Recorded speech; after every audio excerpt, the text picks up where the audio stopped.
Forensic science begins at the end of someone else's story. Scrutinizing a violent moment in time. Samples are collected and preserved. The scene exhaustively photographed. Evidence prepared for forensic experts to examine. Television and movies fuel blind faith in the power of crime scene investigations, or CSI. But since the emergence of DNA analysis, a disturbing trend has emerged. DNA, pulled from evidence that spent decades gathering dust, has revealed a surprising number of wrongful convictions. In fact, in hundreds of exoneration cases, DNA did more than free the innocent. It proved that the forensic evidence that convicted them was wrong. It's time to put CSI on trial to find out what's real science, what has scientific potential, and what's just junk. The stakes couldn't be higher. 2 death sentences and a life without parole. I've been 17.5 years on death row, plus 11 months in the county jail.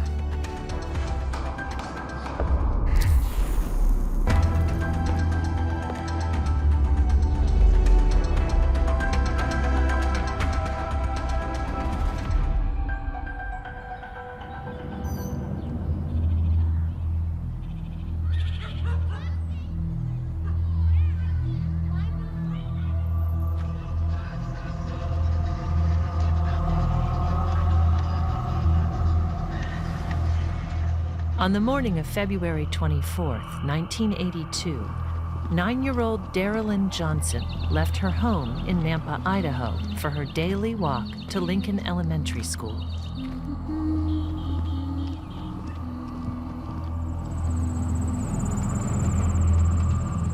Darilyn's school was just 6 blocks away. Hi. But she would never arrive. At that time, there wasn't a reporting system where the school would contact the parents. She didn't come home from school, and her mother thought, well, she's playing with friends.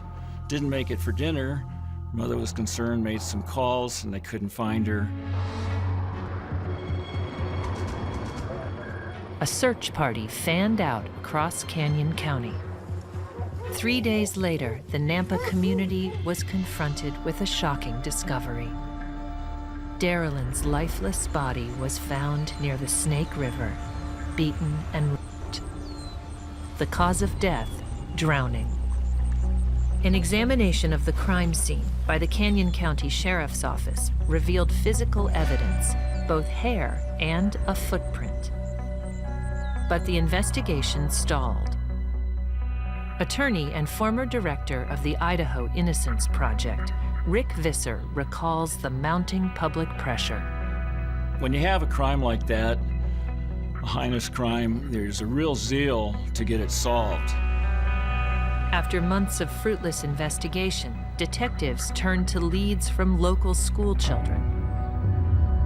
One of the children saw a car in the area. Law enforcement took the DMV records and then they weeded through them.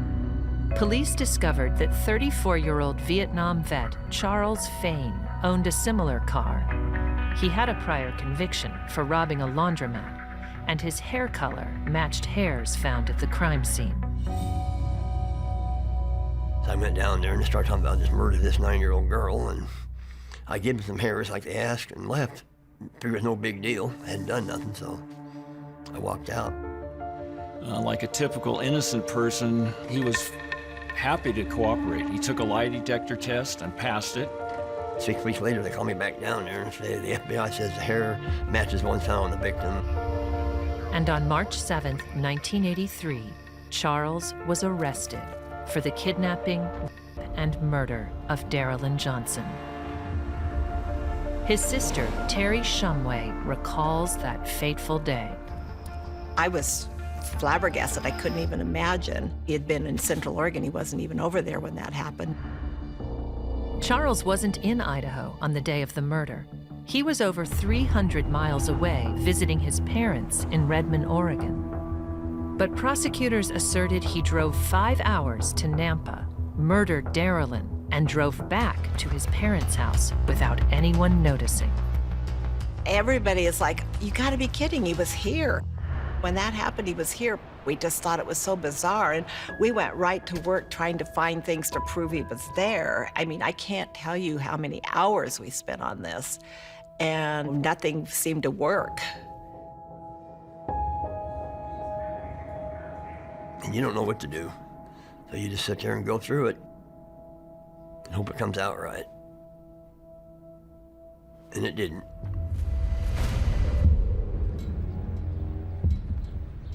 Two jailhouse informants testified that Charles had confessed to them while he was awaiting trial. And the prosecution argued that shoes belonging to Charles matched the shoe print found at the crime scene. Prosecutors like to present as much evidence as possible. They lay the bricks out so they can get a solid wall of evidence. And footprint impressions really took off in the early 80s. So one of the pieces of evidence that an FBI expert presented at trial was a footprint impression at the crime scene. This is where the FBI really bungled. They were gathering this evidence, and the footprint they were comparing it to was all bungled up. They had stepped on it, and it wasn't a good print in the first place. But a forensic examiner from the FBI testified that the wear pattern on the impression corresponded exactly to Charles's shoe. I found, therefore, that the shoe which made this impression and this left shoe which made this impression, and this left shoe had sustained wear in the same area. To a shoe print examiner, this would indicate that the individual who walked with these shoes has the same walking gait. But the shoes they were comparing it to, he didn't even own when the crime was committed. Charles insisted that he bought the shoes after the crime was committed. But this was 1983, and he paid cash, so there was no way to prove it. They have no receipt. Why would you keep a receipt for a pair of $6 shoes? They were just desperate to solve the case. They were going to do whatever it took to get a conviction. That's all there was to it. After 13 hours of deliberation, and despite his alibi, the jury found Charles Fain guilty. 2 death sentences and a life without parole. On the day of his sentencing, the judge ordered his execution for the following month.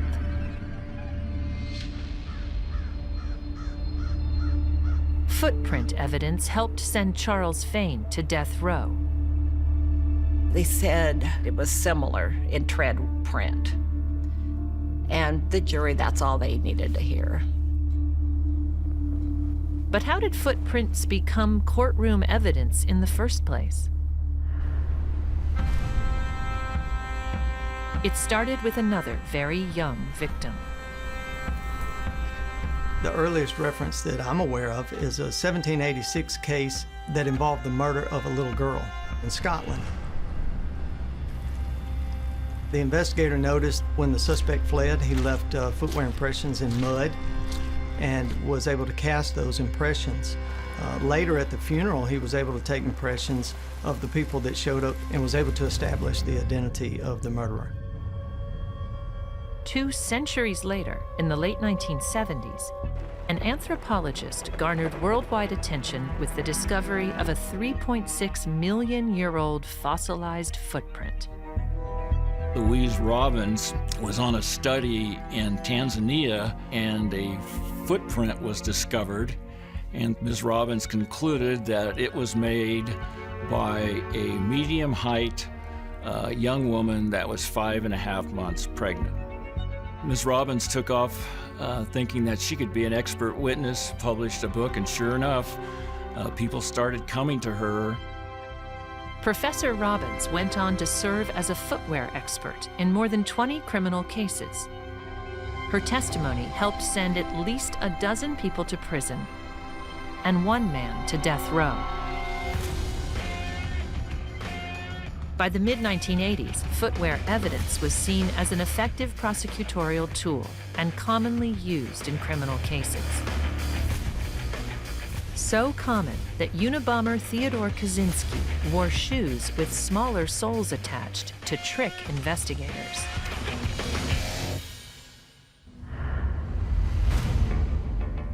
Since the 1990s, forensic expert John Bird has examined and analyzed countless shoe prints. It originates typically with the crime scene investigation unit. Shoe prints found at a crime scene. Those impressions are either visible or they have to be processed in order to capture them. When investigators obtain a shoe from a suspect, that becomes the known shoe.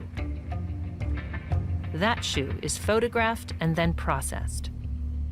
We typically powder the bottom of the shoe and then transfer that powder from the bottom of the shoe onto an adhesive contrasting surface.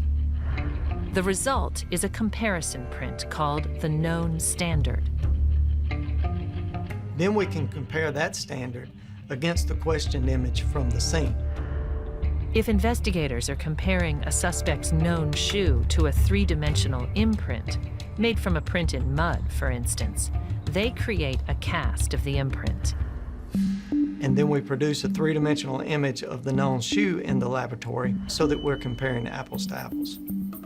With footwear analysis, there's two types of evaluation that is done. The first is called a class characteristic, where these are the characteristics that come from the shoe from the manufacturer. Melissa Giggenbach is a law professor and director of the West Virginia Innocence Project. So shoe size, tread, designs, and then different shoes have different molds that are made, and each of those molds might have a specific characteristic. So those come from the manufacturing process.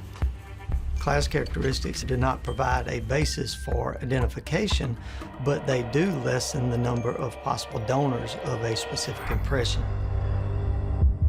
Perhaps the best example of class characteristics narrowing the pool of potential donors occurred in the O.J. Simpson civil trial.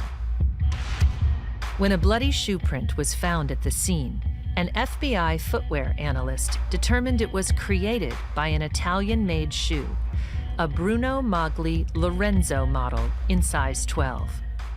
At the time, only 299 pairs had been sold in the United States. At his criminal trial, Simpson, who wore a size 12, denied owning what he described as the ugly-ass shoes. But during the civil case, more than 30 newly discovered photos showing him wearing a pair of Bruno Magli Lorenzos were shared with the jury. Footwear evidence was a turning point in the case, and Simpson was found responsible for the murders. In most cases, a class characteristic match is only the first step in making an identification. If the suspect's shoe cannot be eliminated, then they move on to what's called randomly acquired characteristics. And these are things that happen to shoes just for normal wear and tear. You may step on a piece of glass, a nail, a piece of jagged metal, or a pointed rock. And these introduce characteristics to the bottom of the shoe in the form of cuts, scrapes, tears, gouges, or even holes. The theory is that these randomly acquired characteristics, or RACs, are unique to an individual's shoe, like a fingerprint. And according to the FBI, RACs are powerful evidence that can help identify a perpetrator. And here you can see the randomly acquired characteristics on the standard actually reproduced with the known shoe. And we look to see if those randomly acquired characteristics are present and in the same locations in order to establish an identification. It was a rack on Charles Fain's shoe that prosecutors claimed connected him to the crime. There was a slight impression of a nail on the heel of the one footprint, so that was one of the pieces of evidence that led to Charles's conviction. But can analysts really identify a slight impression of a nail in a shoe print? Often when prints are made at a crime scene, they're not perfect. You're going to get a partial print. Very rarely are you going to have that perfect, beautiful print in order to try to make some kind of comparison. And if the mold isn't done correctly, then there can be issues with trying to determine and use that for comparison. Third-year law student Eric Lasky got first-hand experience working with shoe prints when he was a forensic science undergraduate. Personally, I have done casting of a shoe print out of mud. And let me tell you, it's not as detailed as the TV shows.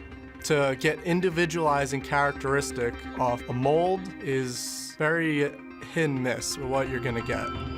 Some analysts may identify a specific spot in the print as a rack, while others simply chalk it up to an artifact of the print creation process. One examiner may think this bump is a randomly acquired characteristic, and another examiner might not. A 2020 study revealed that given the same sets of prints to examine, a significant number of analysts came up with opposite conclusions. So there is no objectivity of this right now. And there's no standardization of what makes a match versus what is a non-match. That means that there's no checklist for an analyst to look at. Even if identifying a match was reliable and valid, a lot of shoes could have created the same print. Unlike O.J. Simpson's Bruno Magli's, many shoes are very, very common. One national well-known shoe company claimed that they sold 10 million pairs of one specific type of shoe in a particular year. Fledgling attempts have been made to create databases and calculate statistical probabilities around the frequency of racks. But collecting that data is impractical, if not impossible. It is a vast, vast number of variables. And there may be variables within variables. There might be a problem with the rubber on a sole of a particular type of shoe, and so the shoe cracks in exactly the same way in every single shoe that was made by that manufacturer, in that batch. Scientists have discovered another reason why identifying a match may be problematic.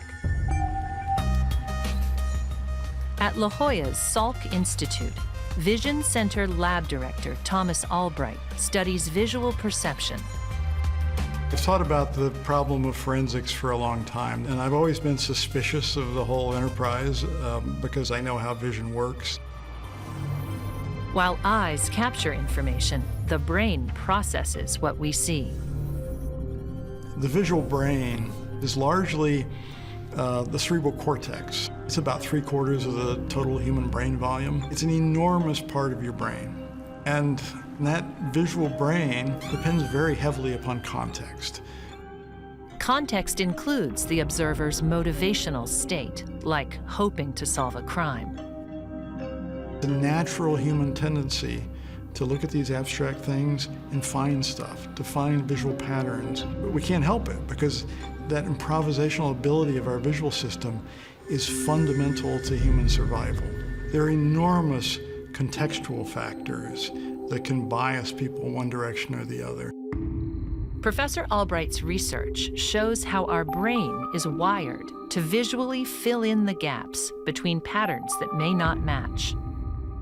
If you have a print from the crime scene, which is noisy for a whole variety of reasons, it's blurry and missing pieces and so forth, and then you have what's called an exemplar. If you look at the exemplar first and have that in your head, then you will find that pattern in the noisy thing. And you won't even be aware of this when you're doing it. We've come to the point of realizing that we're sending innocent people to jail, and we have to find better techniques that reduce the probability of wrongful conviction. For Charles Fain, the consequences of flawed forensic methods were profound. Charles spent 23 hours of every day in a cell by himself. 23 hours a day for over 17 years. His newfound faith helped him endure the crushing isolation. He became a Christian just 5 days after he went to the penitentiary, and that sustained him. But he lived under the constant threat of his own execution. They always had us stay, like right at the 9th hour, but it would be hours before that he would be granted another stay. And this went on, I can't tell you how many times. You don't become immune to it, you think it's gonna happen. And my mom, she'd have nightmares about it, and it was awful, really awful. Charles was on death row when he learned of his mother's passing. He wasn't allowed to attend her funeral.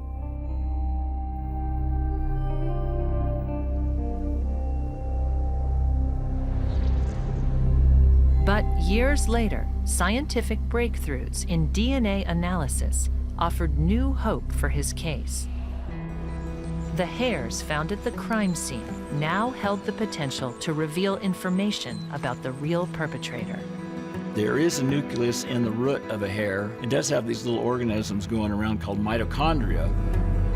And mitochondria could be used to test for DNA. And in 2001, the prosecutor and the Charles federal defense attorney agreed to do the testing. The prosecutors were confident the results would confirm Charles's guilt. The DNA test was done, and the prosecution was sure that it would seal the case. But they were wrong.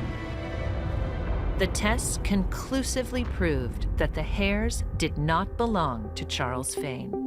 The prosecutor's jaw dropped, and they had a problem. They said, well, let's do it again. They sent another hair off. Again, it excluded him. After that first DNA test, they did 3 more, and all 3 of them, they all cleared me. The prosecutor made a motion for another lab to do it, and the judge denied it, said enough is enough. You need to decide within 60 days to release or retry Charles Fain. 57 days later, the prosecutor decided to release him. Charles found out like everyone else. He saw it on TV. I was in my room reading the Bible, and I had my TV on, but the volume was down. I saw my picture on the television. By the time I go over and turned it on, it was over with. So I went back to reading my Bible, and about a half hour later, guards came and took me out of my cell and gave me some clothes, 3 sets of pants, shirts, t-shirts, underwear, socks. I left there at 4 o'clock in the afternoon on August 23rd, 2001. I'd been 17 and a half years on death row, plus 11 months in the county jail. I'd moved on. I moved on while I was in the jail cell. If you go negative on it, well, they're winning and not you. Start thanking God for DNA. He said, I'd always felt I'd be free. I just knew somehow, somewhere, an answer would come. His attitude is so unbelievable to this day that he has no anger about it. He's the only one out of the whole thing that wasn't really angry about it. The DNA evidence proved not just beyond a reasonable doubt, but beyond all doubt that Charles Fain was not the perpetrator of that crime. Even in the face of irrefutable DNA evidence, the prosecutor and judge who sent Charles to death row refused to acknowledge his innocence. And at the time of his release, Idaho did not have a compensation statute. Charles had not worked in almost 2 decades and struggled to make ends meet. But his fate was about to intersect with one of America's leading DNA experts, Dr. Greg Hampikian. In 2004, Hampikian relocated to Idaho to teach at Boise State University and run the Idaho Innocence Project. My first interest in Charles's case was to find out if he got compensated. So when I got out here, I'm like, oh, we should do something for this guy. He hired attorney Rick Visser to pursue compensation for Fain. It was probably one of the most life-changing jobs I've ever had, to meet truly innocent people that have been wrongfully convicted. Rick got on the case, was very conscientious about it. We thought we were going somewhere with this. We met with some of the legislators, and then it turned out there was opposition. I went to the head of the Senate Judiciary Committee and said, this is about justice. This is a serious problem that's happened to this man, and he's never been compensated. And the abrupt response was, that's not going to happen in Idaho, and I'm never going to let it get to my committee. The compensation efforts hit a wall. But over the years, Dr. Hampikian forged connections, educating local police about DNA. I was training these police officers. They'd come in, we'd talk, I'd bring them in the lab, and then they started asking me, well, look, we're interested in closing this case. Charles Fain was fully exonerated, but Darilyn Johnson's real killer was still unknown. They would bring samples to the lab where they would get a sample from someone they thought was the actual rapist murderer in the young girl's death. They tested samples for over 8 years without finding a match. We were stymied because that's all the evidence was left was this very precious small amount of pubic hair. Hampikian reached out to a paleobiologist doing cutting-edge research on ancient DNA found in dinosaur bones. I was like, well, is there a way that you could get more information like you do with these tusks, from mastodons and such? And he said, yeah, I think I could get single nucleotide polymorphisms, what's used for genealogy. And lo and behold, some of the hair owner's relatives had contributed to genealogy databases that were available to the police. An FBI team did the analysis of genealogy, and they came down the trail of ancestors and so forth. And they got a last name. They reopened the case. They found a suspect. Hi. Excuse me. Do you live around here? No surprise to me, the individual is already in prison serving a life sentence for sexual assault of a child.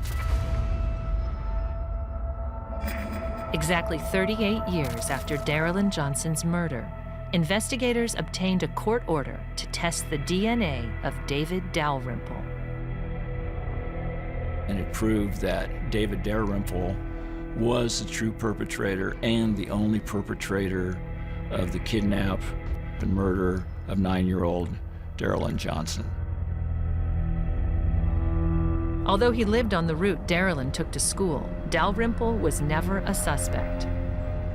When the DNA match identified him, he was already in prison, serving 20 to life for kidnapping and abusing a different child after the murder of Darilyn Johnson, a crime that could have been prevented. The new charges may result in the death penalty for David Dalrymple. Charles was so excited that they finally caught somebody. It meant more to him than the day he got out to know that.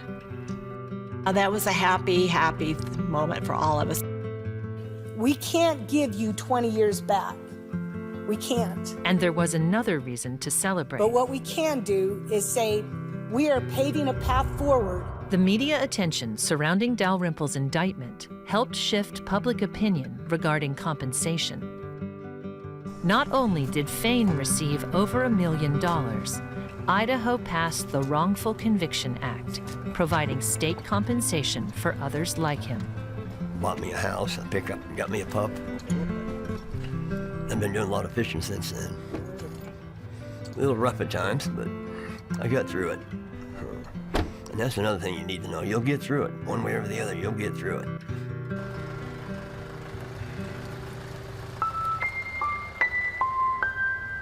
Charles Fain is one of thousands exonerated through DNA analysis. In the early 90s, DNA technology becomes ripe enough for us to use in criminal cases. We didn't have this ability before. We can go back and test samples that have never been tested, and what they learned was that actually we have convicted a lot of innocent people, and one of the major contributing factors they found was some sort of shoddy forensic evidence that was used in the first place. Assistant professor at the Maryland School of Law, Manka Sinha studies how forensic science can contribute to wrongful convictions. And in the wake of these growing numbers of finding people who were innocent having been convicted, people started to worry about forensics. In 2009, Congress funded a study by the National Academy of Sciences to look at the state of forensic science in America. Its central recommendation is that we need to establish a National Institute of Forensic Science, a sort of national governing body that's going to make sure that we're using forensics in ways that are legitimate and ethical and reliable. But the Department of Justice fought hard against an independent, scientist-led body. This report came out in 2009. It's many, many years after that, and there's no national governing forensic body. It never happened. It never got off the ground. 7 years later, the Obama administration picked up where the congressional study left off. The President's Council of Advisors on Science and Technology, or PCAST, dug deeper into specific forensic science areas. PCAST was made up of the nation's top scientific talent. Brown University physics professor Jim Gates was a principal author. Science is all about measurement. The PCAST report said we are going to look at parts of forensic science that are based on measurement or matching, and unfortunately, not much improvement had occurred. Professor Albright also contributed to the report. The PCAST report broadly condemned a particular category of forensic practices known as the feature comparison techniques. The kind of forensic techniques used to wrongfully convict Charles Fain. It pointed out a number of serious failures with the forensic sciences. Just to put it bluntly, that many of these so-called forensic sciences weren't really sciences. As an outside scientist, we simply ask, where is the scientific study upon which this is based? Someone's got to do the measurements, someone's got to quantify error bars, and then you can say it's science. Error bars represent error rates, how many times an analyst gets the wrong answer. The PCAST report was clear. We don't know about errors in footwear analysis because there are no studies to support its validity. They took a very hard line on it. They literally said it means nothing until you test the expert. I want to see how often you get it right and how often you get it wrong. But once again, the Department of Justice refused to acknowledge the need for change. And on the day of its release, Attorney General Loretta Lynch says, "No, thank you, PCAST. We appreciate your efforts, but we are not going to adopt your recommendations." Advocates point to a pro-law enforcement, anti-science culture driving the resistance.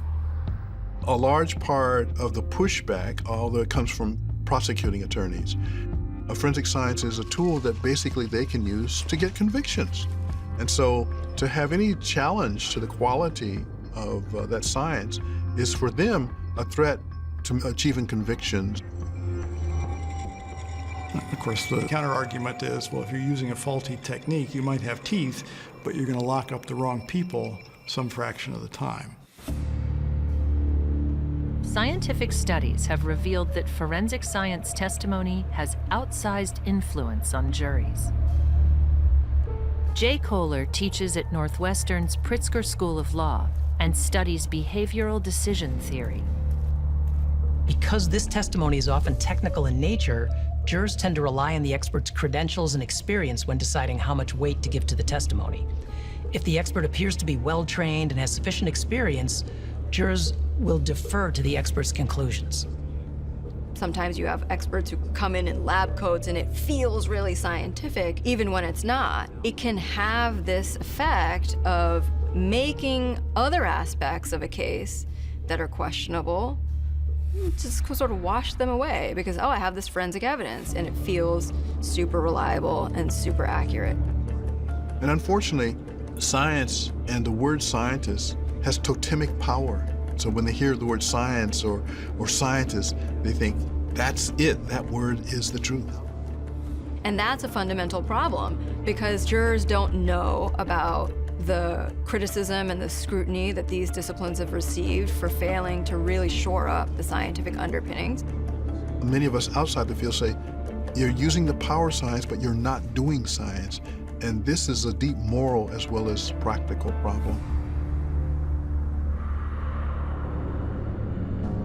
In March of 2020, a North Carolina commission dedicated to reviewing potential wrongful convictions met to grapple with these moral and practical problems in another landmark case. Almost 20 years ago, 5 boys were convicted of a murder they claim they did not commit. Rayshawn Banner, Nathaniel Cawthon, Christopher Bryant, Jermal Tolliver, and Darrell Brayboy were all between the ages of 14 and 15 years old. The Innocence Inquiry Commission is the first of its kind in the country. Since 2007, it's reviewed over 3,000 cases, resulting in 15 exonerations. In 2022, the commission met to examine the case of the boys, now men in their 30s. Christopher, Jermal, and Darrell were released in 2017 for time served, but Rayshawn and Nathaniel remain in prison. Yes, sir. They have all maintained their innocence since 2002. Good morning, Mr. Banner. Good morning. My name is Lindsay Geist-Smith. I'm the Executive Director of the North Carolina Innocence Inquiry Commission. I've got several questions for you today. Did you rob Nathaniel Jones? No, ma'am. Did you kill Nathaniel Jones? No, ma'am. Were you involved in any way in the robbery and death of Mr. Jones? No, ma'am.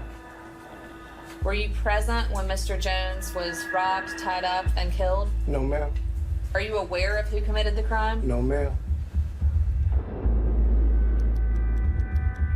As part of their investigation, the Innocence Commission reviewed thousands of pages of police reports and trial documents to determine what really happened on November 15, 2002, when 61-year-old Nathaniel Jones was murdered.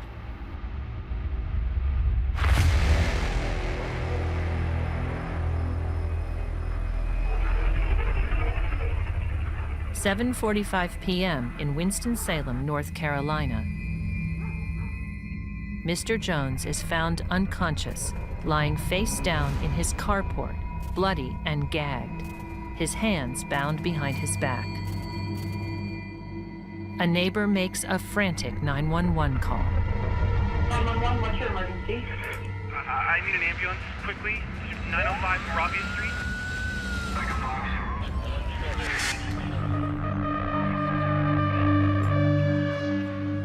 EMTs attempt to revive Jones, but he is already gone. The cause of death, cardiac arrhythmia from the stress of the assault.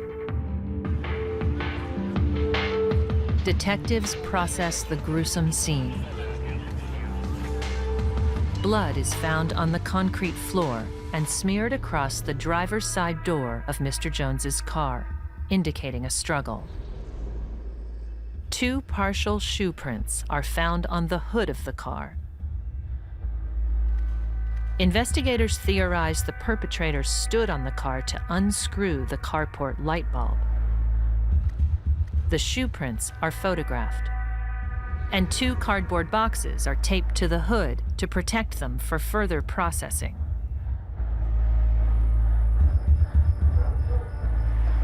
Police canvass the neighborhood.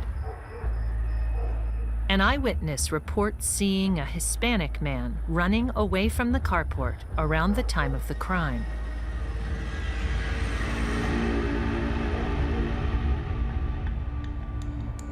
According to police reports, 4 days later, local mom Arlene Tolliver calls a detective she knows with a tip.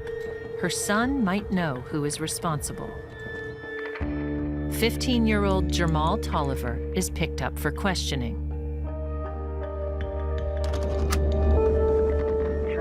I need you to tell me a little bit about what happened Friday the 15th. Everybody died. Initially, Jermal denies any knowledge of or involvement in the murder. But after hours of interrogation, You see somebody. I saw this man who lives in this house. he implicates his friends, Christopher, Darrell, Rayshawn, and Nathaniel.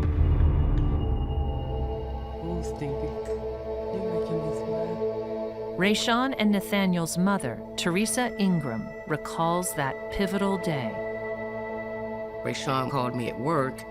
He said that, Mama, the police is wanting to take us downtown and question us about Mr. Jones. Ray Sean refused to comply, but his older brother Nathaniel, nicknamed Stinky, went willingly. He said Stinky went with him because he said he didn't have nothing to hide, so he went with him. He didn't think nothing of it. The kid didn't do anything. He said he didn't do anything, so I felt like he would be all right. But after hours passed, Teresa knew something was seriously wrong. Okay, well, I'm looking at my watch. Okay, so this has been since, 3:30, 4:30, 5:30, 6:30, 7:30. Okay, now we're into 4.5 hours. Okay, so now I go down to the station there on Cherry Street. A detective investigating the murder came out to speak to Teresa. And he asked me, did I know Nathaniel Jones? And did I know he had been murdered? And I said, I seen it on the news. And he said, yeah, your sons are dead smack in the middle of it. Those were the words he used, dead smack in the middle of it. But her son Nathaniel maintained his innocence. He requested and was denied a lie detector test. I went into the interrogation room and spoke with Nathaniel, trying to get him, son, if you know anything about this, please tell these people. Please let them know. If you know anybody that had anything to do with it, let them know. Just tell the truth. And my son got up in his seat.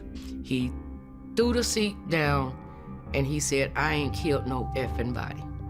He still kept saying the same thing. I ain't killed nobody. So they escorted me back out the room. And then about 10 minutes after that, Detective Byron, he came in and he said, I need for you to go tell your son, I love you and goodbye. And that's what I did. Distraught, Teresa returned home. At around 10:30 p.m., 2 detectives came for Ray Sean. And Ray Sean said, what do you mean? I haven't done anything. We ain't have nothing to do with that. Why are y'all still bothering us? And Ray Sean just got really upset. And I was trying to tell Ray Sean, please just calm down. Just go ahead. Just go ahead.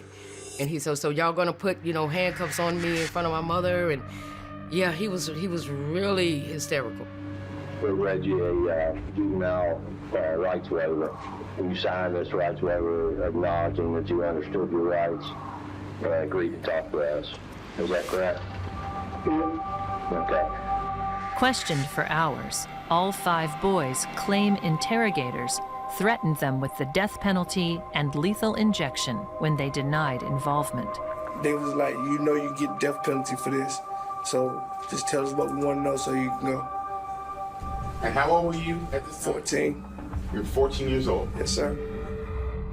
The U.S. Supreme Court prohibits the execution of 14-year-olds, but lying to a suspect of any age is legal in most states and an accepted interrogation tactic. As the hours passed, all 5 boys claim they were told they could go home if they just confessed to the crime. Did someone tell you that you would go home? Yes, ma'am. They actually told you would go home? Yes, ma'am. Nathaniel? Yeah. So you're 15 years old, right? Yeah. Ray Sean is spelled R-A-Y-S-H-O. Same statement with Christopher Levon Bryant. Darrell, Brayboy. Mm-hmm. When I first came in and talked with you, we didn't get very far with our conversation, did we? No. And then we started talking about what the truth was. Correct? Is that right? Yes. And then you said that everybody was beating him. I believe that was the words out of your mouth, correct? Yeah. Who all are you talking about when you said everybody? Me, Bubba, Darrell, Ray Sean, and that's it. By midnight, all gave what they now claim were false confessions. So you beat him down and stole his money? I did. Did you hit him 4 or 5 times in the stomach? Yeah. Okay. So you beat him? Yeah. Huh? Yeah. Ray Sean dropped him with a punch to the face, correct? Yes, so. Darrell hit him in the head with a pole. Yes, so.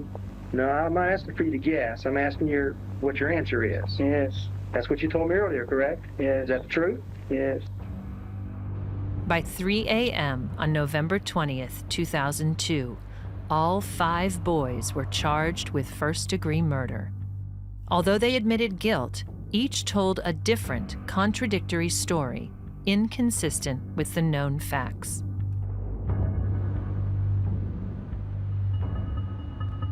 With confessions in hand, the hunt for corroborating evidence began. The law says you can't just have a confession. You have to have some type of corroborating evidence. Investigators had footprints, so they went looking for a matching shoe. That same particular night, they took a bunch of shoes.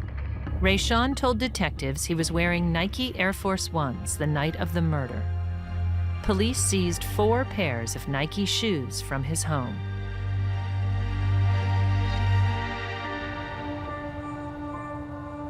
That same month, the case received national attention when the victim's grandson and rising basketball star, Chris Paul, scored 61 points in a high school game. 1 point for each year of his grandfather's life cut short. The state's star witness. Attorney and Fox News chief legal correspondent Seema Iyer reported extensively on the story.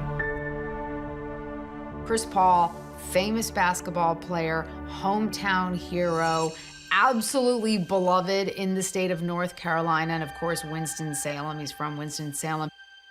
The day before his grandfather's murder, Chris Paul had signed with basketball powerhouse Wake Forest University. He would eventually be drafted to the NBA.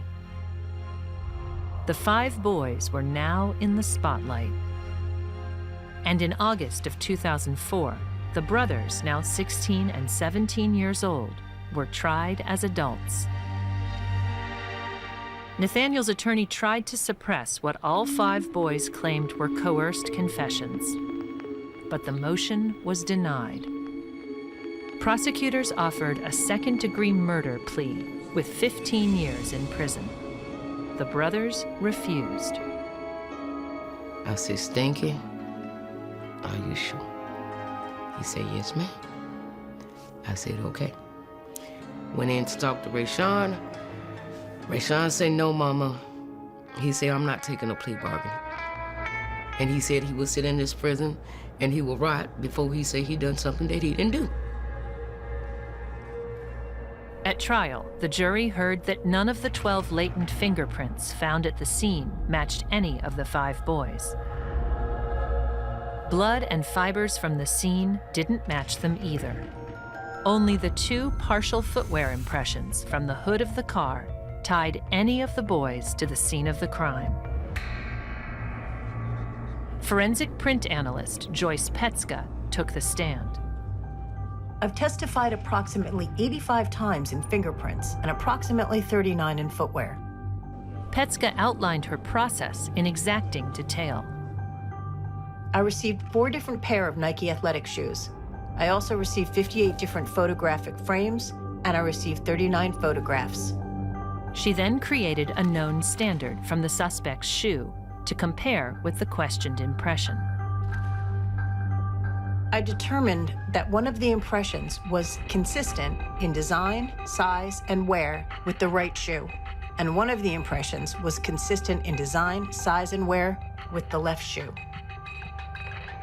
The shoes presented as evidence belonged to Rayshawn, a pair of size 9 Nike Air Force Ones. But during cross-examination, Petska conceded that both the model and size of the shoes were very common. I think at the time, those sneakers were worn by a lot of kids. A lot might be an understatement. Nike Air Force Ones are the #1 seller in the history of athletic footwear. Just days before the murder, rap star Nelly released the hit single Air Force Ones, a tribute to the shoe's popularity.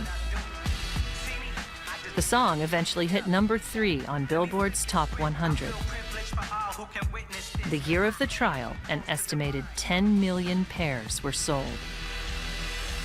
They got so popular, and I thought they were cute, and I even wanted some. It was just a popular shoe, and they had them. Even their friends had them. They shared shoes, you know. They swapped shoes and clothes all the time. Given the limited detail of the impressions and popularity of the shoe, Agent Petska admitted under oath that another pair of Nike Air Force Ones could have produced the impression. We don't know how many pairs of a specific shoe are currently walking around. There might be 50 of the same shoe for all we know.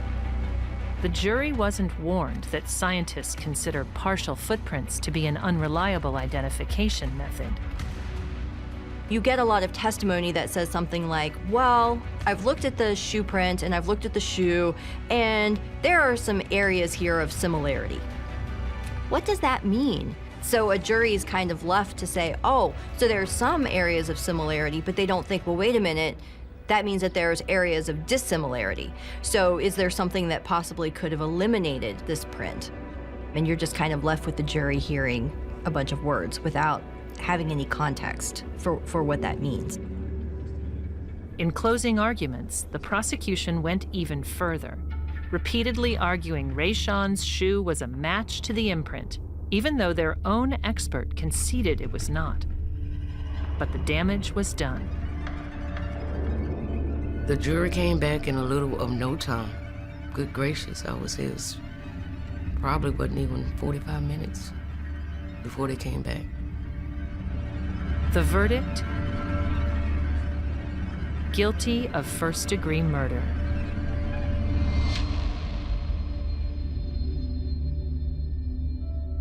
Rayshawn Banner and Nathaniel Cawthon were sentenced to life without the possibility of parole. Rayshawn just dropped his head. Nathaniel just started crying. He stood up and he addressed the Paul's family. You know, he don't know what happened to this man. He is sorry for what has happened to your father. Then he addressed the jury and said, y'all got all my clothes, my shoes, y'all got everything down here, and y'all don't have anything on it. And that's all he said. That's what he said. And I held back the tears.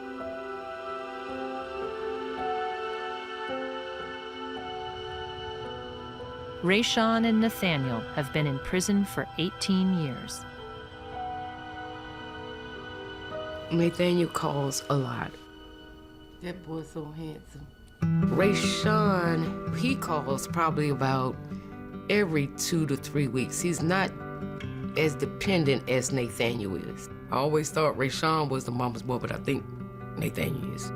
The family bond remains strong. We used to hang out all the time. Well, I was always getting off work and going down to the recreation centers. They would be just in their gym playing basketball, running around. This was every single day. Every single day I hung out with my boys. Teresa has never stopped supporting and advocating for her boys. I've done a lot with them, you know, to try to keep them strong, keep them engaged. I ain't gonna say they accepted the life they got dealt with, but one certainly can deal with it a lot better than the other.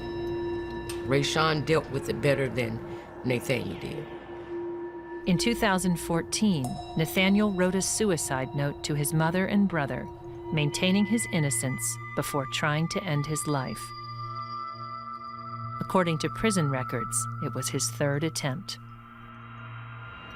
But in 2020, the family was offered a ray of hope when the Innocence Inquiry Commission agreed to hear their case.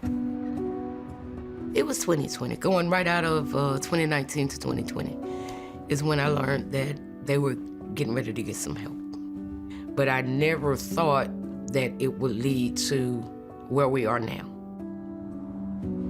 If the commission exonerates Rayshawn and Nathaniel, they will be freed.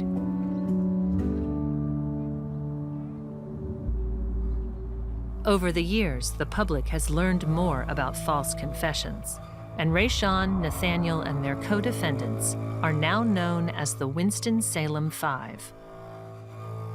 They're named that after the famous case known as the Central Park Five. 5 other boys, also wrongfully convicted, who spent 11 years in prison because of coerced confessions. The similarities are striking. As time goes by, more and more people believe this could be a wrongful conviction. It is difficult to comprehend why someone would admit to something they simply did not do. Even Rayshawn and Nathaniel's mom initially struggled to understand. Though the boys have always said that, Mama, they didn't do this, they made us say that, and I questioned that, why would you confess to something you didn't do? That's when I learned they were coerced into saying what they said. Studies show that juveniles are especially vulnerable to what are called maximization techniques designed to elicit confessions. This is after the police had already threatened me several times. What you want me to do? I'm 15 years old. I can't read or write. I know no better. Only thing I know is my mama's at home. I don't know where I'm at. What you want me to say? Any kid would do that. Any kid will actually sit right here and lie to make a situation better so they can go home. Seema Iyer has reported on the issue of false confessions. Number one, the male brain, sorry to disappoint you fellas, is not fully formed until the age of 25. That's the first hurdle when you're talking about young men who falsely confess. You're also having to factor in the law, which states law enforcement can trick people. 2 detectives who interrogated the boys threatened them with execution, even though they knew it was a lie. If you're 14, 15, 16, 17, 18, how do you know any better? You don't know the justice system, so you think, I have to just say this, and then I get to go home. But Rayshawn and Nathaniel never got home.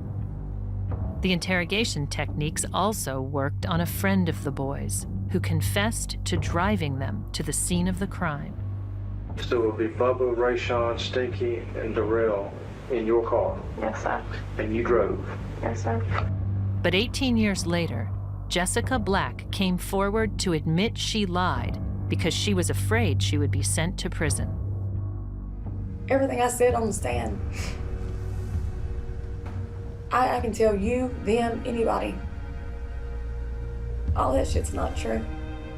But I said what I said because I was scared to death I was getting charged and going to jail. I was so scared I was going to jail. And nothing that I said was right. And they weren't satisfied until I gave them the answer they wanted. Without the confessions and the footwear evidence, there wouldn't have been a case against the boys. Both were now being called into question. In the case of State versus Nathaniel Coffin, Melissa Essery, yes. On March 13th, 2020, 5 of the 8 commission members concluded that there was sufficient evidence of factual innocence to merit judicial review. Yes. And in April 2022, Rayshawn and Nathaniel's case went before a 3-judge panel who had the power to exonerate them. But the burden of proof was set extremely high. Clear and convincing evidence of innocence. Footwear evidence again took center stage, with testimony clarifying that Rayshawn's Air Force Ones were very common, and to claim a match was very misleading. But after 20 years, Teresa barely dared to hope. In the back of my mind, something could still go wrong. So I don't put all the eggs in one basket and say, oh yeah, they're coming home. Because at the end of the day, those 3 judges still gotta have a unanimous vote. Yeah. And with the victim's grandson, Chris Paul, an NBA superstar, media frenzy added to the scrutiny. On April 28, 2022, the 3-judge panel voted to deny their claim, on the grounds that revealing flaws in the case against them isn't the same thing as proving their innocence. So the fight goes on. A reward is on offer for information leading to the real killer. Nathaniel and Rayshawn's attorney is seeking a retrial. And Teresa can only stay strong for her boys. They've been away now for 20 years. For 20 years, 20 long years. They could have been home by now if they'd agreed to the plea deal, but they didn't do it, and they wasn't gonna say they did it. So we're gonna have to just remain strong together. How hard it's gonna be, and it has been some days and years, but you still stand strong. 17, 18, 20 years later, still fighting for innocence. Yeah.